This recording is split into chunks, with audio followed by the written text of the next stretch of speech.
आज श्रावणातला दुसरा सोमवार आणि शिवमूठ होती तिळाची। तर सकाळीच आंघोळ वगैरे करून लगेच शिवमूठ वाहून घेतली, देवपूजा वगैरे सगळं आवरून घेतलं आणि मग स्वयंपाकाला लागली। कारण मग देवपूजा राहून आधी स्वयंपाक जर करत घेतला तर मग देवपूजेचं पण लांबत जातं।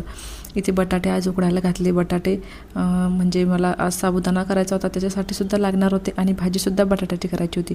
इथे मुलांसाठी बनवली होती भेंडी। इथे बटाटे उकडतात तोपर्यंत लसूण सोलून घेतला आणि मस्त आज एकदम वेगळ्या पद्धतीने आणि साधी सोपी भाजी बनवली। एकदम आपलं जे बेसिक मसाले आहेत ते टाकून भाजी आणि गरम पाणी घातलं, त्याच्यामध्ये कोथिंबीर भाजी थोडी शिजत आली की त्याच्यामध्ये तीळ आणि कारळ्याचा कूट घातला, मीठ घातलं आणि मस्त झाकण ठेवून छान एक वाफ काढून घेतली, कारण बटाटे आधी शिजलेले होते। त्यानंतर पीठ भिजवलेलं होतं, लगेचच पोळ्या टाकून घेतल्या आणि भाजी झाली आणि पोळ्या टाकतानाच गरम गरम पोळ्या आणि बाकीच्यांना जेवायला बसून दिलं, म्हणजे लवकर उरकतं होतं आणि त्यांना भुकासुद्धा लागल्या होत्या। त्यानंतर माझं फराळाचं बनवलं, मस्त दही आणि साबुदाणा